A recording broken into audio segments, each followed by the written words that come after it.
Morning, everybody. My name is Shuan Williams. Welcome to the Guild Urban Craft and Folk Art School and Dark Angel Armory and Forge. The Guild is our school of urban craft that came about as a result of our, Sylvia and I's, realization that there was a real thirst for esoteric knowledge that really had kind of died away and was not practiced very much anymore. And when we started offering these classes up, we found that the desire was limitless, and that we were basically selling our classes out months in advance. And so, and that came from my original business, which was Dark Angel Armory and Forge, which is the custom metalwork part of my business. It's called Armory and Forge because that's where I started with weapons and armor. I was a young man, a teenager, and I was fascinated with the medieval times. Like many people, you have an escape, so I was being raised by a single grandmother who did not care to buy me a suit of armor when I asked her to. That said, you're out of your mind. So I had to teach myself, and over the years, I went from focusing on armor and weapons to focusing on things that I appreciate more, which is large architectural projects, sculptures, and railings, and that kind of thing. So I want to say thank you to Josh for offering us this opportunity, for inviting us to come here, and Evan, thank you very much. Welcome to the Guild. A little bit about me, I'm from the South originally, Southern Canada. My parents owned a horse and cattle ranch in Southern Canada, south of Montreal, just across from the border, until they were killed. My mother was killed Christmas Eve, 1974. My father was a recovering alcoholic at the time. He, to my recollection, he cried for 3 days straight. When he got done crying, he climbed in a bottle and he stayed there till he was dead about 5 months later. So I have a younger brother and a little sister. My younger brother and I actually were the only ones with my father when he died. He was hit by a car coming home from the bar, and we actually didn't realize it till the following morning when we were walking down the road and went over to the ditch and looked down, and there was my father laying face down in the ditch. And it was the most incredible mathematical odds of us walking to that particular spot on that particular day and finding him.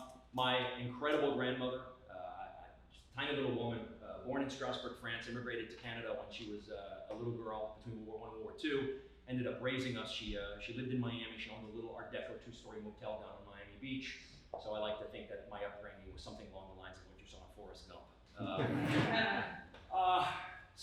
We used to call my grandmother 5'2" and bulletproof. Tiny little lady, but the Iron Lady. My friends, she would hit my friends. She was not a bashful woman, and this was back in those days where you could do that. You could discipline the neighbors' kids, and my grandmother was wonderful about that. And my friends were all Madame Lamar. They always addressed her by her last name, and all had a tremendous amount of respect for her. I used to think she had a magical drawer somewhere in the house full of wooden spoons that never ran out, because she had them all the time, and she was deadly with a shoe. She could, you guys remember the Eddie Murphy shtick where you talk about throwing them? That was my grandmother. She could take that big old cork platform off and hit you around the corner. Believe it or not, she literally knocked me out cold with a cast iron frying pan. True story. I mean, my younger brother and I are about a half inch apart. I'm 6'5", 220 pounds. My younger brother, so we were 15, 16 years old. I wasn't quite so big at that point, but still pretty tall. And as siblings that are close, you guys know, you probably get involved in physical altercations. So my younger brother and I were fighting, and my grandmother came in, and she's like Ellen inside. She comes in and grabs me by my shirt, tries to pull me off my brother, and I just shrugged her off and kept at what I was doing. And next thing I know, I heard a bonk. And then I woke up laying on my side, looking up at my grandmother and my brother, and they're both, "Are you okay?" So that was a little bit about my upbringing.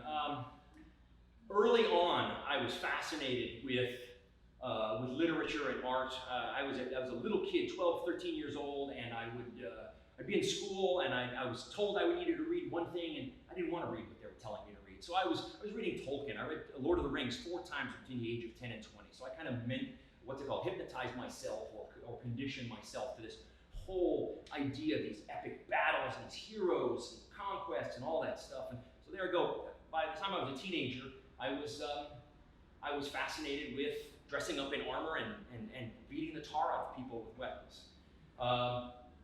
So later on, I became a blacksmith. So what is a blacksmith? Well, a blacksmith is a person who manipulates steel using heat and tools. If you're to ask my local cashier at the supermarket what a blacksmith is, she says it's somebody who fixes locks. She's right. At a time, blacksmiths were, a specialized form of blacksmith was a locksmith. There are blacksmiths to this day that make beautiful, ornate, vintage locks. And some of you may not know, but in the old days, guns were called a flint lock, a percussion, there was a lock to it. And it was the same guy that made the lock for your house, that made that action, that spring and that lever and that lock that made primitive guns like flintlocks and muskets and that kind of stuff work. So that was another specialized blacksmith. Your farrier. When I first started out blacksmithing, everybody used to ask me, do you shoe horses? No, I don't shoe horses. But there was a time during the 20th century when farriers were really the only practitioners of the art of blacksmithing anymore. Because the Industrial Revolution came along and everything was made on an assembly line, everything had interchangeable parts. The Art Deco movement, the mid-century modern movements, they didn't really have an appreciation for things that were hand-forged and where every piece was different, nothing was the same. So for practical purposes, blacksmithing died out completely mid-century, during right around the time of World War II. And it wasn't until the 1970s when you had organizations like the Artist Blacksmith Association in North America, and then their local statewide chapters in every one of the 50 states. Here in Florida, we have what's called the Florida Artist Blacksmith Association. That were groups of people who were fascinated by this craft of heating steel up till it's thousands of degrees and beating it with a hammer and bending it to your will, making it do what you want it to do. And to this day, I think there's something a little bit mythical about that whole practice. So,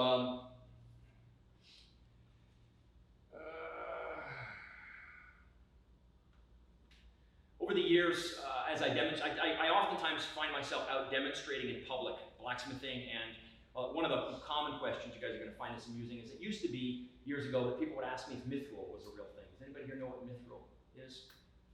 What's mithril? It's metal, like a metal that's referenced in Lord of the Rings. Right, it's a magical metal that doesn't really exist, but its method, it was referenced in Tolkien's books, and so everybody wanted to know if mithril was a real thing. And that was at that one point in time. So you can kind of get a feeling for people's age by what questions they ask you. So, what do you guys think the most common question I get these days? What's the most recent TV show that had special types of steel? No, not Forged in Fire. Game of Thrones. What was that? So Valyrian steel is what I was getting all the time for a while. Is Valyrian steel a real thing? No, none of these things are real things, guys. But I can tell someone's age, okay? I'm sorry? Kryptonite, right? These days when I tell people I'm a blacksmith, more often than not, everybody asks, do I make swords and do I make knives? And yes, I do.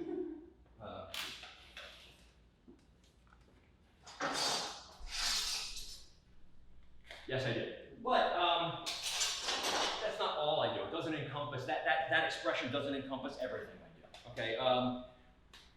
It doesn't express what it is that I really enjoy about this art, which is making things that are useful for people, but also artistic, and that people appreciate the art of it and the utility of it. So, as I said, a blacksmith is someone that manipulates steel using heat and tools. Primitive man used fire as a source of heat and light, a method of defending themselves from their enemies, a protective shield. They also used it to cook food, right? Early humans discovered that fire could be used to shape metals such as gold, copper. I use propane forges, these little cylinders right here, coal forges, oxyacetylene torches, in order to heat steel up so that it becomes malleable, so that I can manipulate it, shape it into functional objects and artistic objects. When I forge steel, I typically work at about 2,000 degrees, maybe over 2,000 degrees.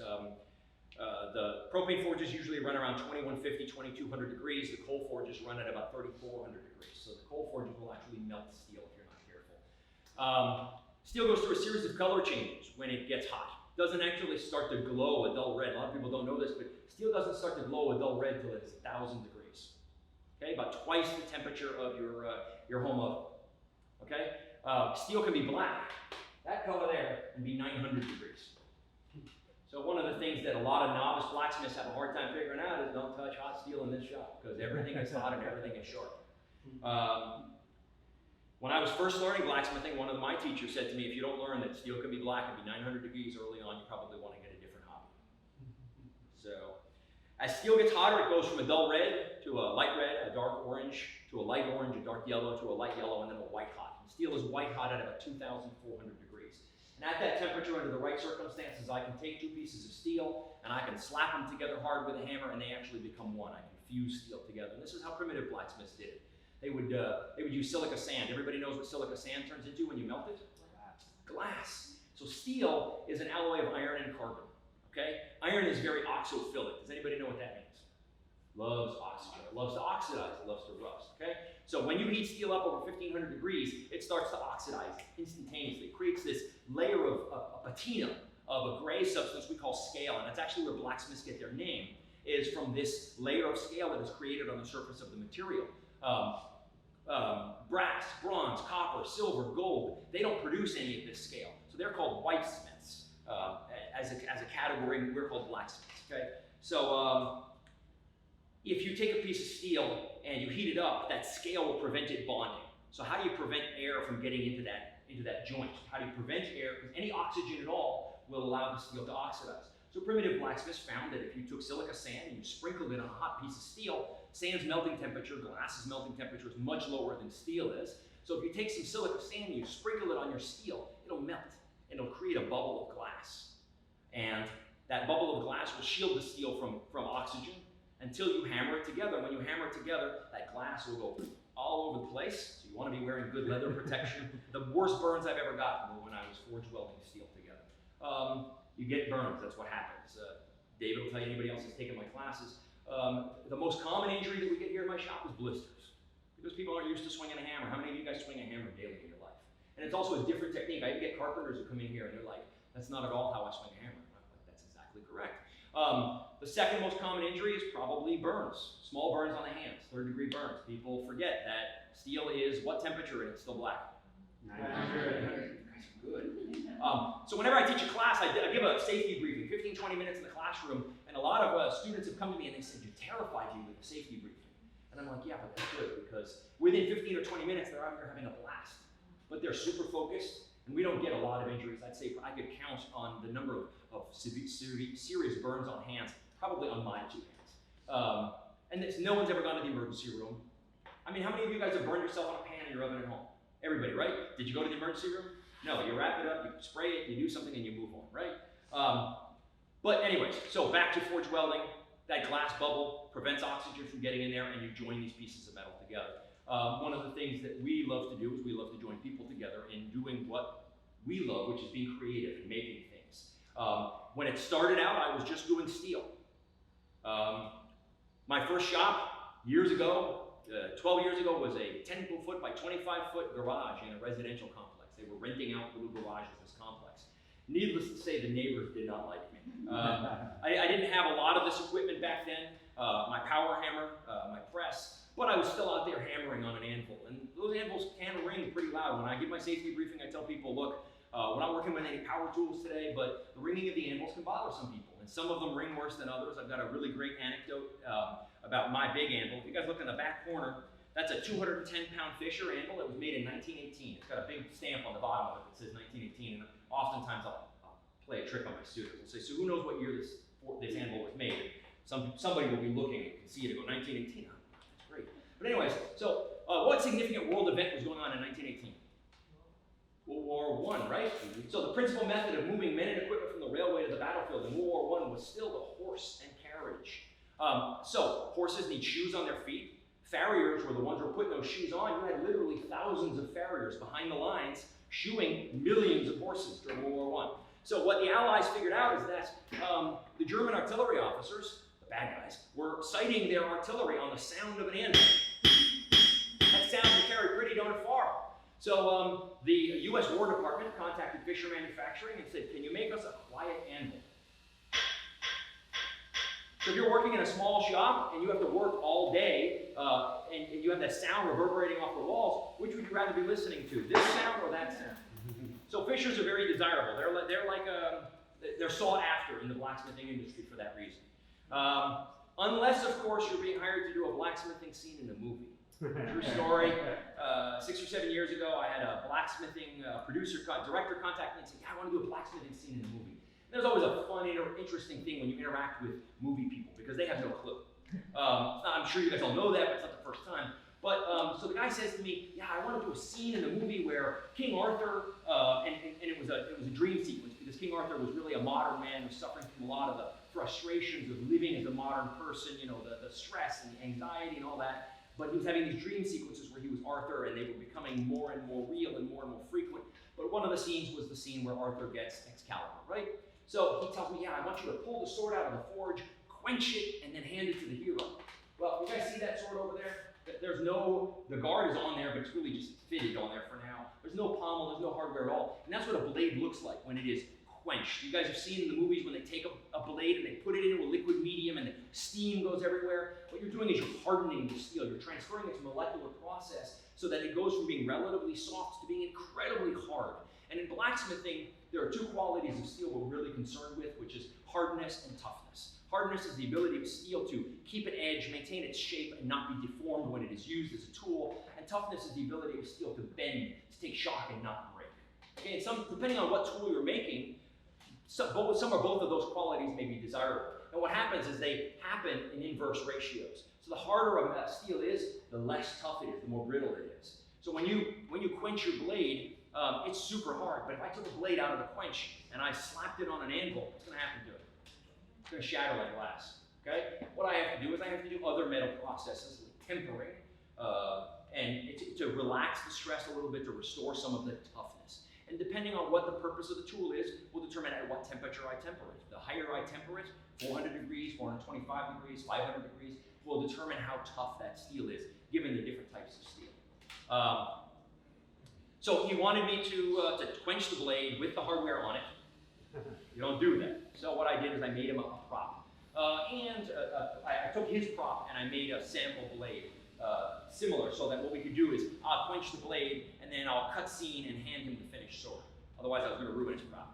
But the day of the shoot came up, and the day before the shoot, he called me up and he said, listen, you know, I was going to have an actor play the blacksmith, but I was wondering if you'd be interested in playing the blacksmith in my movie. And I said, sure, if you're willing to pay me, I'll do it, you know. And I was going to be a consultant on the set and on the scene, and also an actor. But he'd never seen me. He had sent production assistants to the shop, and they had looked around and looked at the equipment and selected what they wanted, but he had never seen me. So I showed up the day of the shoot, and I get out of the car, and I look at his face, and he immediately goes, zoop, like this. He comes up and he goes, you don't look like a blacksmith. What does a blacksmith look like? Well, apparently it's a 300-pound or 400-pound guy with a gigantic beard. And you know what's funny is, you know, you think beards are ubiquitous in the blacksmithing community, but if you guys ever see, like when we get done here, I'll light up one of my forges, and you'll see that the flame that comes out of the forge is probably 12 to 18 inches long, and if you have a big old beard, sooner or later, you're going to catch that beard on fire. So you're not going to be bearded for very long. But anyway, so he said, do you mind if I use my actor in the movie? And I said, am I still getting paid? And he was like this tall, and I'm, you know, pretty big guy. Yeah, you're still getting paid. So I set up the equipment and I start hammering on the anvil, and he walks up, and so this is how this whole thing was going. It just wasn't going well. He comes up and he goes, it doesn't sound like an anvil. Well, to me it does. But to somebody who doesn't know, they expect that ringing. So there you go with that story. What we ended up doing is having a grip come up to the shop and record the sound of one of my other anvils and dub it over the sound of the Fisher for that reason. So anyways, the art of blacksmithing is over 6,000 years old. The art of forging, dating around 4000 BC in ancient Mesopotamia, modern day Iraq, and Iran. Bronze and iron were forged by early man to produce hand tools, weapons of war, jewelry. The blacksmith had an essential role in human society up until the 20th century. Like I said earlier, with the advent of the Industrial Revolution, mechanization, assembly line production, and interchangeability of parts, the blacksmith really wasn't needed before. Up until that point, there was a blacksmith in every single town, in every single nation of the world. In medieval times, when armies would lay siege to cities and capture them, they might kill everybody, but they wouldn't kill the blacksmiths. Because you needed that guy. He made your weapons. He fixed your wheels on your carts. He did all that stuff. Everything metal in your house, everything metal in your yard, everything in your business was made by a blacksmith or a subsection of blacksmiths. Locksmiths, gunsmiths, farriers, it was all done by subsections of those. In the 1970s, there was a dramatic renaissance, and that renaissance has been spurred by these recent TV shows. Anybody here watch Forged in Fire? Now you can say that? I'd rather you didn't watch Forged in Fire, or at least come to me first. Let me tell you what's wrong with the show. It's a competition reality TV show where they take blacksmiths and they put them in a scenario where they throw mystery steel at you, something. I think last season they had an episode. I've been asked to be on the show twice, by the way, and turned them down. But the reason is because they don't pick the winner based on skill. They pick the winner based on things that, and you guys, if you guys do TV or production, you know, it's not always the person that does it the best. It's the person who has that character, that show, that's something different. You know, the underdog that's going to inspire people, that kind of thing. But anyways, last season they had an episode where they took a bicycle. They handed a guy a bicycle. They said, take this apart and use the pieces to make a knife or a sword or something like that. Professional blacksmiths and bladesmiths don't do that. And oftentimes, one of the reasons I didn't go on the show second season when they asked me to is because I reached out to my friends in the bladesmithing community. And like I said, I'm not really a bladesmith. I'm an excellent blade maker, but I don't describe myself as a bladesmith to people who know me. I like architectural blacksmith, or sculpture, that kind of stuff. Anybody here ever seen the movie Quigley Down Under? With Tom Selleck? Remember the scene at the end when he and Alan Rickman are facing off and Alan Rickman hands him a pistol, and earlier in the movie Tom Selleck had said he didn't have a use for pistols, and then they have a gunfight and Alan Rickman is laying dead on the ground, and Tom Selleck walks up and goes, I told you I didn't have a use for guns. I didn't say I didn't know how to use them. And that's how it is with bladesmithing with me. I know how to make blades, I do it all the time and I can do it, but it's not really my thing. But so I reached out to my bladesmithing friends and said to them, should I go on this show? And they were all like, no, stay away, it's horrible. The reason is because some of these guys are experts, professionals. They're not gonna go to a customer and say, here's a knife I made you out of a bicycle, or here's a knife I made you out of a lawnmower. They're using meticulous practices that are, you know, thousands of years old, and they're very, very like under laboratory-like conditions. So when you throw that level of unpredictability at them, they don't always do so well. Maybe I would do better. I'd like to think I would, but anyways, it's not important. But these TV shows have done a lot to drive business our way and really helped create the guild. If we weren't able to teach as many classes as we teach and have people waiting for months to take classes with us, we probably wouldn't be here the way we are, and we wouldn't have the opportunity to have people like Ellen who teaches ceramics here, and other teachers who teach different things. We teach glass, we teach home brewing, leather making, pottery, ceramics. We do metal casting. So we've had the opportunity to interact with so many fascinating people and have them come here to the guild where we can share these things. And there's a cross-pollination that occurs because of that. I'm only halfway done, guys. Somebody said it was going to be too short. I wasn't always a professional blacksmith, but from an early age I had a passion for working with my hands and making things. For 20 years until I recently retired, I managed law firms. I was actually on track to become a lawyer. When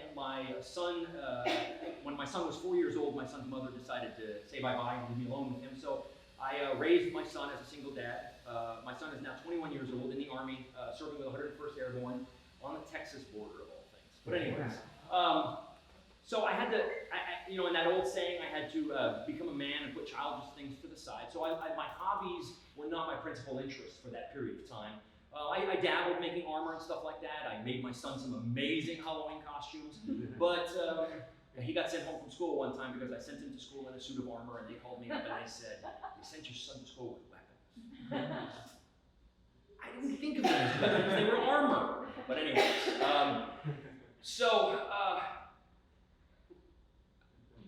managing a law firm. One of the things I figured out is that I didn't want to be a lawyer. I was a paralegal for many years, then I became an office manager, and I managed big law firms, 100-person law firms in Boca Raton.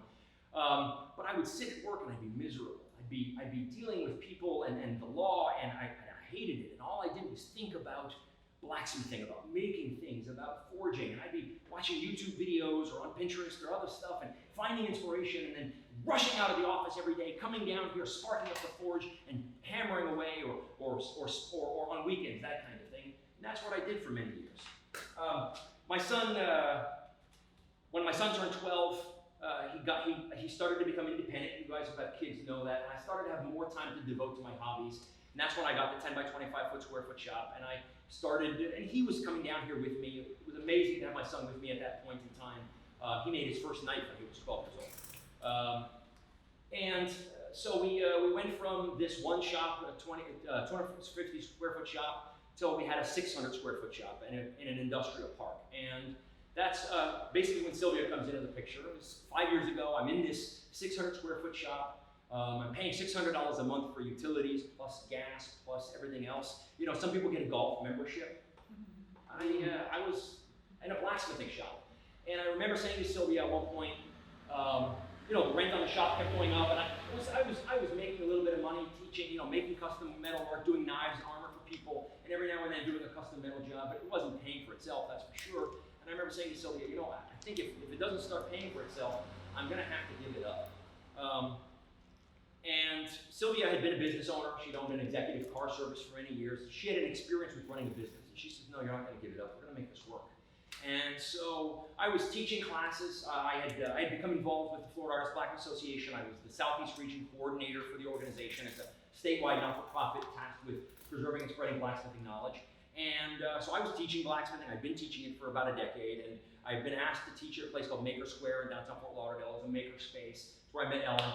And I was also teaching at a place called the Armory Arts Center up in West Palm Beach. But again, it wasn't really making ends meet. It was a little bit here, a little bit there. And Sylvia takes over and she starts marketing our classes, and she says, you know, we're not going to teach everywhere else. Maker Square closed and the Armory was far, and she says, we're not going to teach everywhere else, we're going to teach here. And so she started marketing classes, and to this day I'm astonished by the response that we got. Amazing. I mean, there are some months where we're 2, 3, 4 months booked out, and Sylvia says, can you do another class? And I'm like, please, no. I can't do another class. And so the guild was, we moved into, so after, so about 4 years ago, we moved in here. I got a big commission. I got my first big commission. I did a 15-foot railing and a 6-foot room divider out of steel tube textured to look a bit like bamboo. And there's a technique to that. And it was for a $1.2 million house down in Miami. And obviously the money I made from that was wonderful, and it allowed us to move into here. And all of a sudden we had air conditioning, something that I never really needed. But Sylvia says, I'm going to start bringing in ceramics teachers, leather teachers, and all that. And I said, go for it. That's your ball of wax. Have fun with it. And we started growing, and we created this atmosphere, this place where, like I said, people get to gather and share ideas and work on skills together. Just like what we're doing here. So, as involved with the Florida Artists Blacksmith Association, Sylvia and I have the Sylvia's from Hungary, by the way. So one of the first things she did when we got together is she said, I'm taking you to Hungary. And I'd never been to Europe. So I said, sure, let's go. And when she organized a trip to Hungary, she said, we're gonna go find a Hungarian blacksmith in Europe. So blacksmithing is so much more serious in Europe than it is here. There's really no such thing as a hobby blacksmith in Europe. In Europe, you go through a 5-year apprenticeship, and then you spend your entire life working as a blacksmith. So one of the things that we found interesting in the very beginning is Sylvia and I would bring European blacksmiths here to the United States to demonstrate to our students here at the Guild or at Florida Artists Blacksmith Association events. And it was like getting a Hungarian blacksmith to understand that, no, you're not allowed to hit the students. And I'm not kidding, it's just, you know, you're not allowed to yell at them. They paid money to take this class. It's like, what do you mean they paid money? They paid money, okay? So this whole conception of a hobby blacksmith, when we were starting out, didn't exist. It is slow, you know, American popular culture tends to percolate throughout the world, and it is right now too. I'm finding now that I'm seeing my Czech colleagues or my Hungarian colleagues, my Italian colleagues offering classes. And so we were in Italy last year, and my mentor is a guy by the name of Claudio Botero. And if you guys are interested, I urge you to Google his name. He's arguably the world's best blacksmith, in my opinion. He's a tiny little elf guy about this big, but he's, in my opinion, a living Leonardo da Vinci.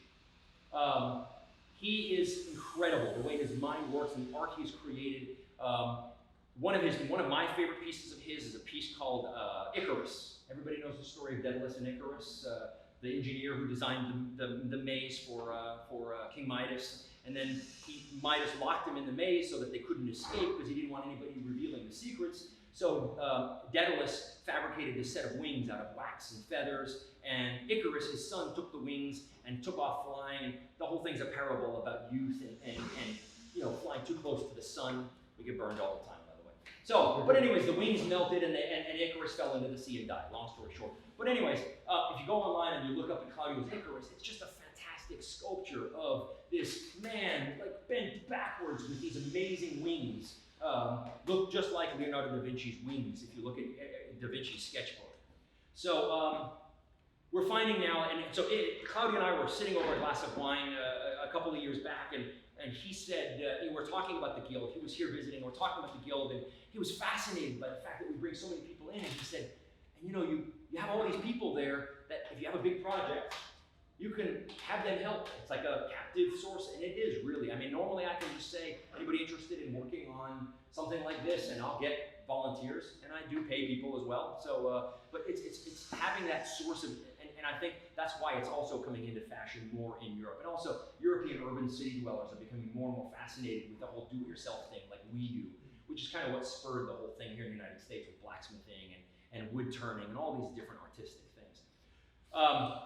So one of the Guild things that we did last year, after going back and forth to Europe several times and meeting Czech blacksmiths, last year Sylvia and I discussed, we had this idea, we said, there's these two big blacksmithing conferences. There's Helfstein, which is named after Hephaestus, the Greek god of fire, and the forge, which occurs in the Czech Republic every year, and then there's STIA, which is the World Championship of Blacksmithing in Italy. And they were happening for the first time in a decade or so within two concurrent weekends, last weekend of August, first weekend in September. So Sylvia and I said, well, why don't we ask Guildies, we call our members Guildies, we said, why don't we ask the Guildies if anybody wants to come with us?